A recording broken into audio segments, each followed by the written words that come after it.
नमस्कार दोस्तों, आप देख रहे हैं किसान तक और मैं हूं आपका दोस्त अंकित शर्मा। देश में जैविक खेती को लेकर, नेचुरल फार्मिंग को लेकर काफ़ी सारी बातचीत हो रही है और धरातल पर काम भी होना शुरू हो गया है। लेकिन जब आप जैविक खेती करते हैं तो किस किस तरीके की समस्याएं किसानों को आती हैं अपना उत्पाद कंज्यूमर तक बेचने के लिए, बाजार तक पहुंचाने के लिए? क्या उनको सही कीमत मिल पाती है और अगर कमी रह रही है तो कहाँ रह रही है? आज हम जानेंगे। पीजीएस सर्टिफिकेशन के विशेषज्ञ हमारे साथ डॉक्टर मुकेश कंबोज जी मौजूद हैं। तो बहुत बहुत स्वागत है आपका डॉक्टर साहब। यस अंकित जी, नमस्कार। अंकित जी, अभी जैसे बातचीत हो रही कि पीजीएस सर्टिफिकेशन, तो पीजीएस सर्टिफिकेशन के लिए मैं बार बार ये किसानों को आग्रह कर रहा हूँ और उपभोक्ताओं को भी आग्रह करूँगा कि इकट्ठा आना पड़ेगा किसान को, और दूसरी तरफ उपभोक्ता भी इकट्ठा हो सकता है। जैसे यहाँ पर फरीदाबाद है, नज़दीक में गुड़गांव है, नोएडा है, दिल्ली है। उधर हम देखें अगर जहाँ पर ज़्यादा से ज़्यादा इसका प्रचार हो सकता है तो करनाल है, चंडीगढ़, पंचकुला, बड़े शहर हैं। यहाँ पर किसान अपने समूह बना करके, इकट्ठे होकर के, अपनी कंपनी बना करके, तो जो RWA हैं, जो जहाँ पर कोई सोसाइटीज़ हैं, उन सोसाइटीज़ में जा कर के अगर सोसाइटी वाले उनको जगह दें, एक थोड़ी सी जगह दे दें, एक दुकान दे दें, तो वो किसानों का समूह सीधा उस सोसाइटी में अपने जैविक उत्पाद पहुँचा सकता है, जिससे सोसाइटी वालों को जहर मुक्त बढ़िया खाना जो है उनके द्वार तक मिलेगा और सही दाम पर भी मिलेगा, और दूसरी तरफ किसानों को भी उसका वाजिब दाम, जो उनका हक है, वो मिलेगा। तो ये एक मार्केटिंग का ये बहुत ही बढ़िया तरीका हो सकता है, परंतु इसके लिए कहीं ना कहीं हमें ज़रूरत पड़ती है कि प्रशासन भी हमारा साथ दे, कि प्रशासन इन दो कड़ियों को साथ मिलाए। जहाँ पर जैविक खेती के अंदर एक बजट का प्रावधान है, बहुत बड़े बजट का प्रावधान है मार्केटिंग के लिए भी, तो किसानों तक अगर वो पहुंचेगा तो इकट्ठे होकर ऐसे तो नहीं पहुंच सकता। इकट्ठे हो वो पहुंचेगा तो वो उसके माध्यम से भी वो उन RWAs में अपने उन जैविक उत्पादों को बेचने के लिए जो है वहाँ पर जो इंफ्रास्ट्रक्चर को खड़ा करना, वो खड़े कर सकते हैं। जैसे ये गाड़ी है, इस तरह की गाड़ियाँ भी ले सकते हैं। अभी बीते दिनों हमने देखा कि पूसा ने एक शुरुआत करी है, पूसा किसान हाट, और किसान उसका मार्केट बनाया है जिसमें बहुत से किसान आ रहे हैं, देश भर से जुड़ रहे हैं, अलग अलग प्रदेशों से। हाँ बिल्कुल, हमारे यहाँ पर कितने इंस्टीट्यूट हैं, यूनिवर्सिटीज़ हैं, सरकारी ऑफिस हैं बहुत बड़े बड़े। तो ऐसे जो इंस्टीट्यूट हैं, कॉलेजेस हैं, हॉस्पिटल्स हैं, जो इनके अंदर भी ऐसी दुकानें खुलवाई जा सकती हैं इन किसानों के लिए, जहाँ पर उनके लिए किराया बहुत कम होना चाहिए, ताकि जो है वो आसानी से उसे बेच सकें। उनको वहाँ पर मंजूरी मिलनी चाहिए अपने उत्पादन को मंडियों के बिना डायरेक्ट बेचने की।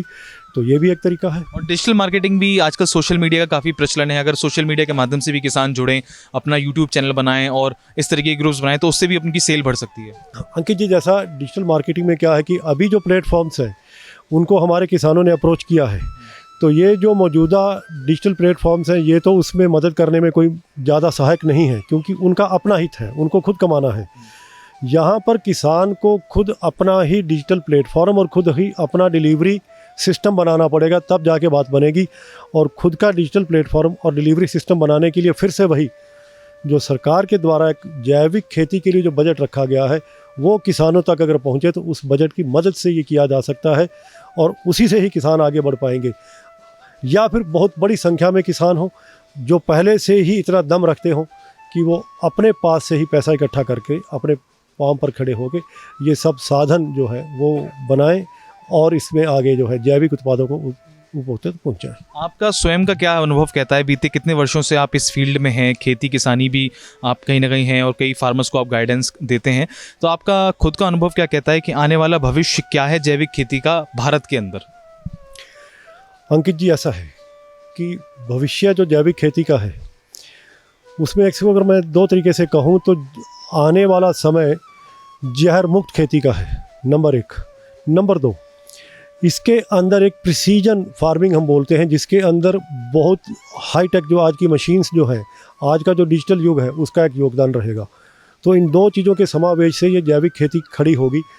परंतु इस जैविक खेती को अगर हम ज़्यादा तेज़ी से आगे बढ़ाना चाहते हैं तो फिर हमें कहीं ना कहीं तुरंत इधर किसान के साथ आके खड़ा होना पड़ेगा मार्केटिंग के लिए। सबसे पहले जब तक हम मार्केटिंग को नहीं अपनाएंगे, उनकी सहायता नहीं करेंगे, तब तक जैविक खेती अपनाने के बावजूद किसान फिर वापस उसी पुराने ढर्रे पर चले जाते हैं।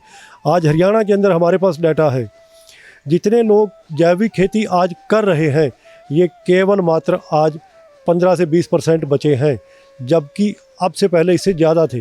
बाकी जो लोग हैं वो वापस जा चुके हैं अपनी पुरानी ढर्रे वाली खेती पर, कारण कि वो अपने जैविक माल को नहीं बेच पाए और वो अकेले के लिए बेच भी नहीं पाएंगे, और इकट्ठे प्रयास जो है वो नहीं किए जा रहे। उस पर हम लगे हैं, इकट्ठे प्रयासों किसानों को जोड़ रहे हैं, हम नाबार्ड की मदद ले रहे हैं, हमारे हरियाणा कृषि विश्वविद्यालय हिसार के जो हमारे वाइस चांसलर हैं वो हमारी सपोर्ट कर रहे हैं, परंतु उस चीज़ पे अभी बहुत से लोग ऐसे होते हैं जब हम जाते हैं बात करते हैं जैविक खेती की, उनको प्रेरित करते हैं जैविक खेती करने के लिए, तो बहुत से किसान एक ऐसी बातें कर देते हैं जिससे मन बड़ा खराब हो जाता है। वो कहते हैं कि अगर सभी जैविक खेती करने लगे तो प्रोडक्शन नहीं होगा, प्रोडक्शन नहीं होगा तो देश में अकाल की स्थिति आ जाएगी, आप कहाँ से उगाएंगे, हाय माय हो जाएगी, फिर वो पुराने से दोबारा से हरित क्रांति पर आपको जाना पड़ेगा। क्या ऐसा भी कुछ है कि अगर एकदम ही सब लोग धीरे धीरे करके सब स्विच हो जाते हैं तो प्रोडक्शन कम हो जाएगा और एक तरीके से अकाल की स्थिति भी आ सकती है देश में? देखिए, ये जो लोगों की धारणा कह लीजिए, अब धारणा कह लीजिए, ये भी कोई झूठ नहीं है, ये एक सच्चाई भी है, क्योंकि इसके ऊपर अभी इतना ज़्यादा शोध नहीं हुआ है। परंतु दूसरी तरफ आज हमारा जो प्रोडक्शन है उस उत्पादन को हम कम नहीं होना देना चाहते, तो वो कम ना हो उसके लिए जो मैंने बोला डिजिटल फार्मिंग ये है कि जो मशीनें आज अस्पतालों के अंदर इस्तेमाल हो रही हैं, जो डिजिटल मशीन्स और कामों में इस्तेमाल हो रही हैं, सैटेलाइट्स में है, वो खेतों तक आएंगी और वो खेती को इस तरीके से आगे करेंगी। मॉडर्न टेक्नोलॉजी का इस्तेमाल करना है, साइंटिफिक तरीके से हमको खेती करनी है, स्मार्ट खेती हमको करनी है। यस, ताकि जितनी जगह से पहले हम जितना उत्पादन ले रहे हैं वो उत्पादन उससे कम ना हो और जहर मुक्त भी हो। ये संभव है और ये होगा, और जो इसके साथ चलेंगे वो आगे बढ़ेंगे, जो नहीं चल पाएंगे वो पीछे छूट जाएंगे, ये पक्का है। तो बहुत अच्छी बात बताई डॉक्टर साहब ने, बताया कि अगर हम तकनीक का सहारा लें, नई जो टेक्नोलॉजी चल रही है एग्रीकल्चर में, अगर एग्रीकल्चर इक्विपमेंट्स का सहारा लें तो वाकई हमारा प्रोडक्शन बढ़ सकता है और हमारा देश और आगे प्रगति कर सकता है। खेती का एक मुख्य पहलू लेकर ही हम आगे बढ़ सकते हैं। तो बने रहें हमारे साथ, देखते रहें किसान तक। धन्यवाद। हमसे है दुनिया, हमें कुछ करके दिखाना है। मिट्टी मेरी, सेहत मेरी, खेती का नया जमाना है। किसान तक, खाना है तो उगाना है।